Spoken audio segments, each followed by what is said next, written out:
ঈশ্বরের আইন.org পরিশিষ্ট ৮ কমিউনিয়ন সেবা। যিশুর শেষ ভোজ ছিল পাসওভার। কমিউনিয়ন সেবা এই ধারাবাহিকের সবচেয়ে শক্তিশালী উদাহরণগুলোর একটি, কারণ এটি সেই বিষয়টি প্রকাশ করে যা আমরা দেখাচ্ছি। ঈশ্বর যখন মন্দির, বেদি এবং লেবীয় যাজকত্ব অপসারণ করলেন, তখন কিছু আদেশ পালন করা অসম্ভব হয়ে গেল। আর মানুষ সেই ফাঁক পূরণ করতে প্রতীকী আনুগত্য তৈরি করল। ঈশ্বরের আইন কখনোই বলিদান বা পাসওভারের বদলে পুনরাবৃত্ত রুটি ও দ্রাক্ষারসের কোনো আচার আদেশ করেনি। যিশু কখনোই মন্দির সংক্রান্ত আইনগুলো বাতিল করেননি, এবং তিনি এগুলোর বদলে নতুন কোনো আচার স্থাপনও করেননি। আজ বহু মানুষ যেটিকে প্রভুর ভোজ বলে, তা তোরা থেকে প্রাপ্ত কোনো আদেশ নয়, এবং এটি ঈশ্বরের কোনো মন্দির স্বাধীন আইনও নয়। এটি যিশু তার শেষ পাসওভারে কি করেছিলেন তার ভুল বোঝাবুঝির উপর দাঁড়ানো একটি মানবীয় অনুষ্ঠান। আইনের ধারা, বাস্তব বলিদান, বাস্তব রক্ত, বাস্তব বেদি। আইনের অধীনে ক্ষমা ও সমরণ কখনোই বলিদান ছাড়া প্রতীকের সঙ্গে যুক্ত ছিল না। কেন্দ্রীয় ধারা স্পষ্ট: পাপের বিষয়টি মোকাবিলা হয় যখন বাস্তব রক্ত ঈশ্বর নির্ধারিত স্থানে একটি বাস্তব বেদিতে উপস্থাপিত হয়।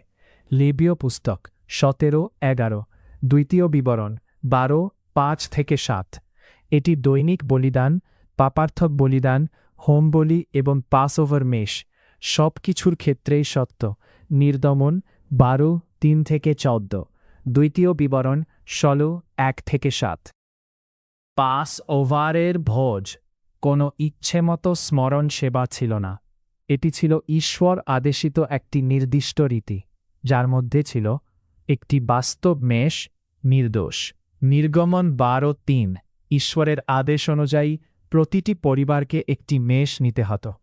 নির্গমন 12:5, মেষটি হতে হবে নির্দোষ, প্রথম বছরের একটি পূর্ণাঙ্গ পুরুষ। বাস্তব রক্ত ঈশ্বর যেমন আদেশ করেছেন ঠিক তেমনভাবে ব্যবহৃত। নির্গমন 12:7, তাদের মেষের রক্ত নিতে হবে এবং দরজার চৌকাঠ ও উপরের কপাটে লাগাতে হবে। নির্গমন 12:13, রক্ত তাদের জন্য চিহ্ন হবে, যেখানে বাস্তব রক্ত লাগানো থাকবে সেখানে ঈশ্বর অতিক্রম করবেন। খামিরবিহীন রুটি এবং তিতা শাক। নির্গমন 12:8, তাদের মেষটি খামিরবিহীন রুটি ও তিতা শাকের সঙ্গে খেতে হবে। দ্বিতীয় বিবরণ 16:3, 7 দিন ককে খামিরযুক্ত রুটি খাওয়া যাবে না, কেবল দুঃখের রুটি, একটি নির্দিষ্ট সময় ও ধারাবাহিকতা। নির্গমন 12:6, চতুর্দশ দিনে গোধূলিতে মেষটি জবাই করতে হবে। লেবীয় পুস্তক 23:5, প্রথম মাসের চতুর্দশ দিনে নির্ধারিত সময়ে পাসওভার। পরে ঈশ্বর পাসওভারকে কেন্দ্রীভূত করলেন। মেষ আর কোনো নগরে উৎসর্গ করা যেত না, বরং কেবল সেই স্থানে যেখানে তিনি বেছে নিয়েছেন, তার বেদির সামনে। দ্বিতীয় বিবরণ 16:5-7। পুরো ব্যবস্থাই মন্দিরের উপর নির্ভরশীল ছিল। বলিদান ছাড়া প্রতীকী পাসওভার বলে কিছু ছিল না। ইসরায়েল কিভাবে মুক্তি স্মরণ করত? ঈশ্বর নিজেই নির্ধারণ করেছিলেন ইসরায়েল কিভাবে মিশর থেকে মুক্তির স্মরণ করবে। এটি কোনো সাধারণ ধ্যান বা প্রতীকী ভঙ্গি ছিল না। এটি ছিল ঈশ্বর আদেশ করা বার্ষিক পাসওভার সেবা। নির্গমন 12:14, নির্গমন 12:24-27। শিশুদের জিজ্ঞেস করতে হতো, এই সেবার অর্থ কী, এবং উত্তরটি মেষের রক্ত এবং সেই রাতে ঈশ্বরের কার্যকলাপের সঙ্গে যুক্ত ছিল। নির্গমন 12:24-27। যখন মন্দির ছিল, বিশ্বস্ত ইসরায়েল ইয়েরুশালেমে উঠত, উপাসনালয়ে মেষ জবাই করাত এবং ঈশ্বর যেমন আদেশ করেছেন তেমনভাবেই পাসওভার পালন করত। দ্বিতীয় বিবরণ 16:1-7। কোনো নবী কখনও ঘোষণা করেননি যে একদিন এটি জাতিদের নানা ভবনে এক টুকরা রুটি ও এক চুমুক দ্রাক্ষারস দিয়ে প্রতিস্থাপিত হবে। আইন এই প্রতিস্থাপন চেনে না। আইন শুধু ঈশ্বর নির্ধারিত পাসওভারকেই চেনে। যিশু এবং তার শেষ পাসওভার। সুসমাচারগুলো স্পষ্ট। যেদিন যিশু বিশ্বাসঘাতকতার রাতে শিষ্যদের সঙ্গে আহার করলেন, সেটি ছিল পাসওভার, অন্য কোনো নতুন অ-ইহুদি অনুষ্ঠান নয়। মথি 26:17-19, মর্কো 14:12-16, লুক 22:7-15। তিনি পিতার আদেশে সম্পূর্ণ আনুগত্যের মধ্যে চলেছিলেন, ঈশ্বর নির্ধারিত সেই একই পাসওভার পালন করেছিলেন। সেই টেবিলে যিশু রুটি নিয়ে বললেন, এটি আমার দেহে, এবং পানপাত্র নিয়ে তার রক্ত, চুক্তির রক্ত সম্বন্ধে বললেন। মথি 26:26-28, মর্কে 14:22-24, লুক 22:19-20।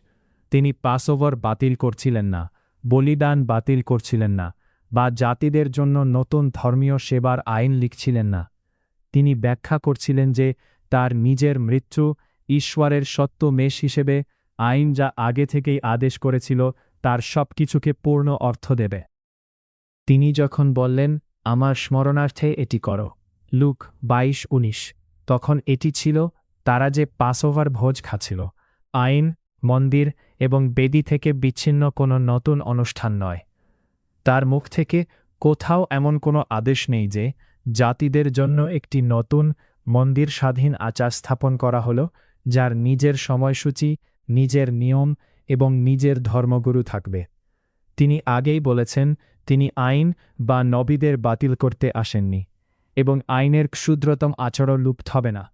মথি 5:17-19। তিনি কখনো বলেননি, আমার মৃত্যুর পরে পাসওভার ভুলে যাও এবং তার বদলে যেখানে আছ সেখানে রুটি ও দ্রাক্ষারসের সেবা চালু করো। মন্দির অপসারিত হল, আইন বাতিল নয়। যিশু মন্দিরের ধ্বংসের ভবিষ্যদ্বাণী করেছিলেন, লুক 21:5-6। এটি খ্রিস্টাব্দ 70 সালে ঘটলে বলিদান বন্ধ হল, বেদি অপসারিত হল এবং লেবীয় সেবাকার্য শেষ হল। কিন্তু এটি আইন বাতিল করা নয়, এটি ছিল বিচার। বলিদান ও পাসওভার সম্পর্কিত আদেশগুলো এখনও লিখিত আছে, অক্ষত। সেগুলো কেবল এজন্যই পালন করা অসম্ভব কারণ ঈশ্বর সেই ব্যবস্থা অপসারণ করেছেন যার মধ্যে এগুলো কার্যকর হতো। মানুষ কি করল? ঈশ্বর কিছু আইনকে সম্মান করতে হবে কিন্তু পালন করা যাবে না, এই বাস্তবতা গ্রহণ করার বদলে ধর্মীয় নেতারা একটি নতুন আচার তৈরি করল, কমিউনিয়ন সেবা, এবং ঘোষণা করল যে তাদের উদ্ভাবনেই এখন যিশুকে স্মরণ করার এবং তার বলিদানে অংশ নেওয়ার পথ। তারা পাসওভার টেবিলের রুটি ও পানপাত্র নিয়ে মন্দিরের বাইরে, আইনের বাইরে, ঈশ্বর আদেশ করেননি এমন কিছুর বাইরে একটি সম্পূর্ণ নতুন কাঠামো দাঁড় করাল। কমিউনিয়ন সেবা কেন প্রতীকী আনুগত্য? প্রায় সর্বত্র কমিউনিয়ন সেবাকে মন্দিরের বলিদান ও পাসওভারের বিকল্প হিসেবে উপস্থাপন করা হয়। মানুষকে বলা হয় গির্জা ভবনে বা কোনো ভবনে রুটি খেয়ে এবং দ্রাক্ষারস বা জুস পান করে তারা নাকি খ্রিস্টের আদেশ পালন করছে এবং আইন যা ইঙ্গিত করেছিল তা পূরণ করছে। কিন্তু এটি ঠিক সেই ধরনের প্রতীকী আনুগত্য যা ঈশ্বর অনুমোদন দেননি। আইন কখনো বলেনি বেদি ছাড়া এবং রক্ত ছাড়া একটি প্রতীক আদেশকৃত বলিদানকে প্রতিস্থাপন করতে পারে। যিশু কখনো বলেননি, নবীরাও বলেননি, এমন কোনো আইন নেই যা নির্ধারণ করে এই নতুন কমিউনিয়ন কত ঘন ঘন করতে হবে, কে পরিচালনা করবে, কোথায় করতে হবে, কেউ কখনো অংশ না নিলে কি হবে। ফরিসি, সদ্দুকি এবং শাস্ত্রীদের মতোই এই সব বিশ্বাত্রিত মানুষই উদ্ভাবন করেছে। মর্ক 7:7-9। এই অনুষ্ঠানের উপর সম্পূর্ণ ধর্মতত্ত্ব দাঁড় করানো হয়েছে। কেউ একে স্যাক্রামেন্ট বলে, কেউ চুক্তি নবায়ন বলে, কিন্তু এর কোনোটাই ঈশ্বরের আইন থেকে বা সুসমাচারে যিশুর কথাবার্তা থেকে আসে না, যখন সেগুলো তাদের প্রেক্ষাপটে বোঝা হয়। ফলাফল দুঃখজনক। অসংখ্য মানুষ বিশ্বাস করে তারা নাকি ঈশ্বরের আনুগত্য করেছে এমন এক আচার পালন করে যা তিনি কখনো আদেশ করেননি। সত্য মন্দির আইনগুলো এখনও দাঁড়িয়ে আছে, কিন্তু ঈশ্বর মন্দির অপসারণ করেছেন বলে এগুলো পালন করা অসম্ভব। আর মানুষ ভয় ও বিনয়ে এই শক্তিকে সম্মান করার বদলে জেদ করে বলে যে একটি প্রতীকী সেবা নাকি তাদের স্থানে দাঁড়াতে পারে। নতুন আইন উদ্ভাবন না করে যিশুকে স্মরণ করা। শাস্ত্র আমাদেরকে মসীহের আরোহণের পরে তাকে কিভাবে সম্মান করতে হবে সে বিষয়ে দিশাহীন রাখে না। যিশু নিজেই বলেছেন, তোমরা যদি আমাকে ভালোবাস তবে আমার আদেশগুলো পালন করবে। যোহন 14:5। তিনি আরও জিজ্ঞেস করেছেন, তোমরা কেন আমাকে প্রভু প্রভু বলে ডাকো, অথচ আমি যা বলি তা করো না। লুক 6:46। তাঁকে স্মরণ করার পথ উদ্ভাবিত অনুষ্ঠান নয়, বরং তার আগমনের আগে নবীদের মাধ্যমে এবং মসীহের নিজের মাধ্যমে পিতা যা বলেছেন তার প্রতি আনুগত্য। যা পালন করা যায় তা আমরা পালন করি, আর যা পারি না তা সম্মান করি। আইন অক্ষত রয়েছে। আজ আমরা যা পালন করতে পারি তা পালন করি, যে আদেশগুলো মন্দিরের উপর নির্ভর করে না। আর যা পালন করতে পারি না তা সম্মান করি, বিকল্প উদ্ভাবন করতে অস্বীকার করে। কমিউনিয়ন সেবা হল মানুষের সেই প্রচেষ্টা যা ঈশ্বর নিজেই সৃষ্টি করা একটি ফাঁক পূরণ করতে চায়। সদাপ্রভুর সত্যে ভয় আমাদেরকে এই আনুগত্যের ভ্রম প্রত্যাখ্যান করতে এবং তিনি সত্যিই যা আদেশ করেছেন তার কাছে ফিরিয়ে আনে। এই ধারাবাহিক এবং ঈশ্বরের আইনের উপর আরও অনেক অধ্যয়ন পাওয়া যাবে এই সাইটে, ishwarerain.org।